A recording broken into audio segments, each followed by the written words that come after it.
The next presentation is Protecting Water Quality and Promoting Sustainable Forest Management in the New York City Watershed.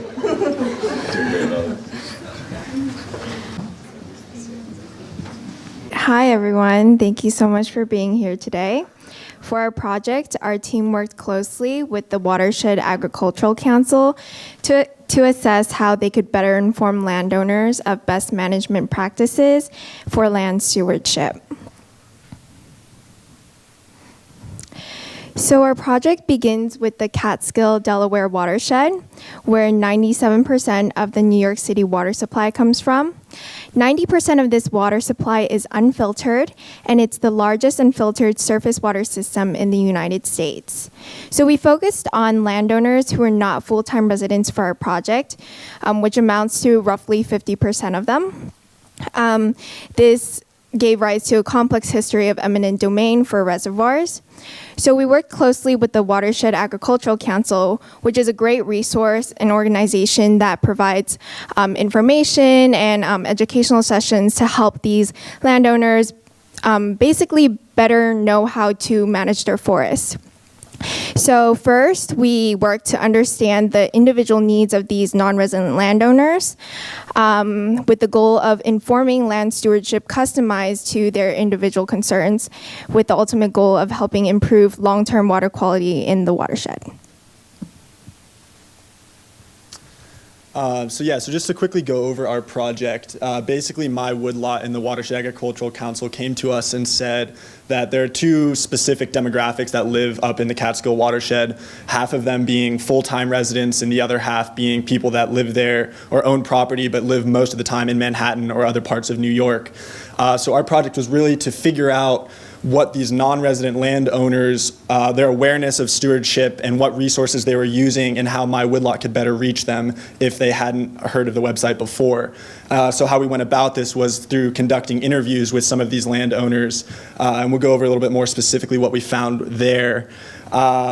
But after conducting these interviews, we figured that making recommendations to the website and making a marketing plan, as well as trying to incorporate some user profiles and other resources that people had said would help them more to better improve their interaction with the MyWoodlot website and so that they could become better stewards of their land.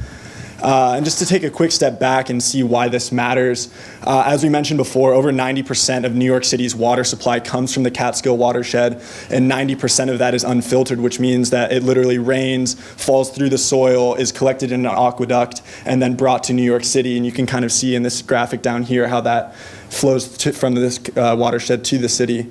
And so in 2015 was the first time that New York City actually had to build a filtration plant for water that came to the city. And that was a $3.2 billion undertaking, which is obviously extremely expensive. And so it's really important that the land in the watershed is kept clean so that this filtration doesn't need to happen, because if we were to filter 100% of New York City's water, that would obviously be an extremely expensive project, actually estimated to be the most expensive project that New York City would ever have to undertake. And as you can see in the top right of this slide, over 60% of the land in the watershed is privately owned, which means that it is extremely important that these landowners are well informed that what they're doing on their land has a legitimate impact on all of New York City's water supply. And just to go over quickly what a watershed is, on the bottom right hand you can see kind of a diagram. Basically, a watershed is just a basin where anywhere that it rains, the water is collected into rivers and streams, and in this case actually collected into an aqueduct and then through the aquifer comes to New York City. So like I mentioned, anything that people are doing on the land, whether that's farming or, luckily there's no factories like there is in this diagram, but just general like things like oil on the ground, stuff like that, all ultimately affects the water that we're drinking here in New York City. So this is something of a timeline of what our project looked like. As you can kind of see from the visual, we spent about half of the time, or 3 to 4 weeks, conducting these interviews. And a lot of that was just through scheduling and really trying to find the best time for these individuals. After that 3 to 4 week period, we then kind of transitioned to analyzing those transcripts. They were kind of the bulk of our data, and figuring out how they were going to play into the deliverables we provided for MyWoodlot and for the Watershed Agricultural Council. I want to direct your attention to the first of those little flags, which is our on-site visit. And this was kind of where the project kicked off. We had the opportunity to join WAC and to visit the Catskill Watershed as a group. There were a lot of different things we experienced in doing that. We actually got to talk to landowners through that process, which was incredible. Two of the ones I want to point out to you, the first is the model forest that they have up there. And so this model forest basically is kind of an example of all the different best management practices that landowners can be doing on their land to help improve the quality of the land and the way that that water is being filtered. The other thing we got to experience was the Ashokan Reservoir. So this is one of the two reservoirs in the Catskill Watershed. I believe it's the biggest one, or the bigger of the two, and it's directly where our water comes from as New York City residents. We spoke about the interviews. This is kind of a slide that mocks up a bit of the results that we've been finding in those interviews. So in coding or analyzing these transcripts, we're looking for common themes, certain words that are being said frequently. And this is kind of the breakout of 4 of the themes I wanted to bring to your attention here. We ended up conducting 14 interviews, and in those 14 interviews spoke to 11 men and 4 women. So one of those interviews was with 2 people. Most of these interviews were over the phone. We tried to do as many in person as we could, but given scheduling and all of that, obviously these people work 9 to 5, if not later. We ended up having to speak over the phone more often than in person.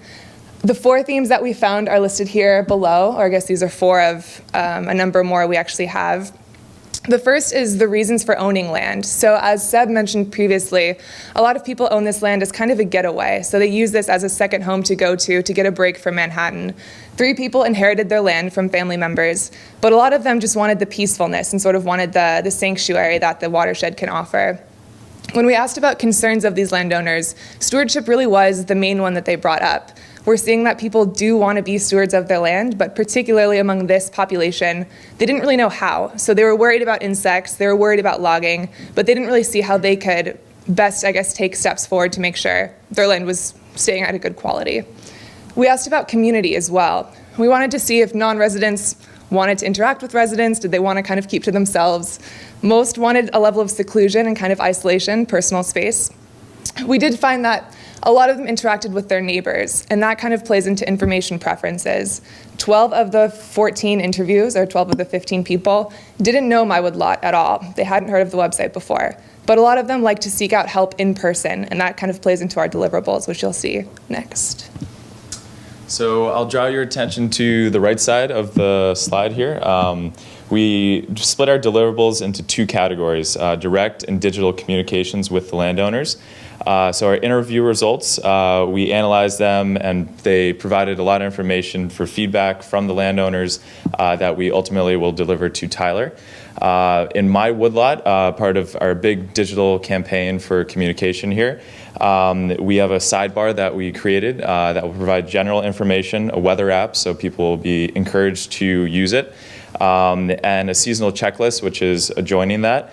And this will encourage landowners to be good stewards of their land going forward, as well as a forestry plan. This is a big issue because a lot of landowners, as you saw through the results, don't know how to address their problems. And part of this forestry plan is where on the website, landowners can create a My Saved Activities tab where the landowners can manage, say, cutting down their trees, planning how they're going to go about their, say, 5 to 10 year plan of their own property. And this can be addressing other natural disasters as well. And this will encourage eligibility for tax breaks to the landowners, so this is incentive financially as well. So this is a MyWoodlot homepage that was sort of mocked up, adapted from what it is currently. On the right side, you see that sidebar that has the weather app, a calendar, seasonal checklist that will vary obviously season to season, and as well as a little forest factoid. So our main takeaways are that the non-resident landowners really want to help the land that they're owning, as well as financially being sound. So we, through our interviews have learned a lot about what they want and what they are lacking. And we, through our resources that we provided here, hopefully we'll be able to address some of the issues.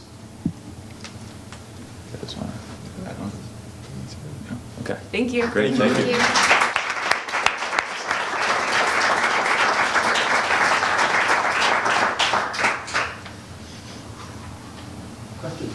Yes, sir. I would like to speak for Trout Unlimited. the Theodore Gordon fly fishers, and other fishermen and fisherwomen in the audience. And that is that the Catskill water supply is some of the best trout fishing in the United States. And if the trout are happy, we will be happy because they want clean water. So we want to encourage the watershed to be clean for us and the trout. Thank you. Yeah, that's a great point, actually. One of the individuals we spoke to was also a fisherman, and that's the reason he purchased his land. And so you can kind of see the way that these landowners do prioritize stewardship through different activities and what they're participating in, and fishing was a big one we noticed, as well as hunting.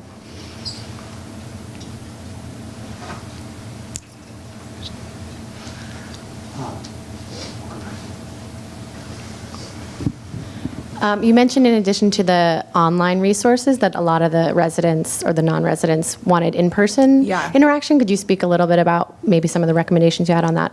Absolutely. So part of it is that using the website, we can find ways to sort of facilitate connection, in-person connection, kind of through directories and things like that. MyWoodlot actually has a lot of that kind of work on their website. They have directories, they have contact information, but it's pretty buried.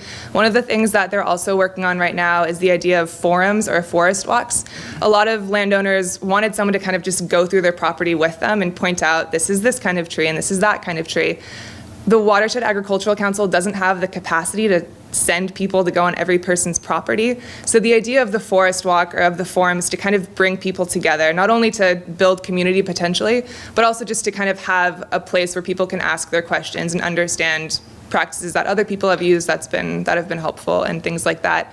WAC is working on that now, and so I think our results sort of reinforce the need for it, and they're still trying to figure out the best way to implement that.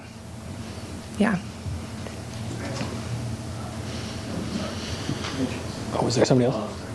Just quickly, the last bullet that you have there is further data, and I'm curious how you selected the 14 interviewees and if you had a sense for how they may be biased in one direction or another, what you took away from that subset. Absolutely. I think that part of the problem with any kind of qualitative research in general is that there's going to be a level of that selection bias. The way that we were able to collect this data in particular was through sending out mail cards. And so essentially it was just sort of a postcard that talked about the project and said, we'd love to hear from you if this applies to you. We were surprised at how many people actually responded to that because we kind of think of snail mail as not being particularly useful in this day and age. But I think that in itself kind of told us that there's a way to get more information through surveys as well. I think one of the shortcomings of our data is that it isn't as quantitative, and you can't provide the same kinds of metrics as you might if you had a survey. And so because we had such a high response rate on those mailers themselves, those mail cards, we figured we could use the same means of communication to send out surveys as well. But that being said, the majority of our landowners who responded didn't necessarily know WAC, but they seemed to want to be a part of the community. So I think in that way it wasn't incredibly biased. It wasn't that these people already knew Tyler or knew the organization and that's why they were participating. But the sample size, of course, could have been bigger, and I think that is what we would like to have them deal with moving forward, getting more input. Say with regard to things like income or age that might Yeah, I think a lot of what we found actually with regards to that kind of ethnographic divide is that non-resident landowners do tend to be of a certain socioeconomic background, and there's a good amount of community division in the Catskill watershed between residents and non-residents. That's a split that kind of carries over to political beliefs, to income levels and things of that nature. I don't necessarily know, because we didn't collect that information of, what is your income level, what is your background. We don't know if our sample size is incredibly representative of the population itself. I will say that in terms of the resident, non-resident breakdown, there's a pretty big difference in those metrics. Oh yeah, just a question on, if I was a landowner, what would be some examples of what I should or should not do? Yeah, I can speak to this and I'll let you guys add on to it. One of the things that we talked about, do you remember the name of it? Cross cut? Yeah, so there's basically within the property of your land, if it rains, there's ways to kind of carve out parts of your trails or parts of your walkways so that the water is redirected. And that's a big one, specifically after things like Hurricane Sandy. There was a lot of water saturation in that area.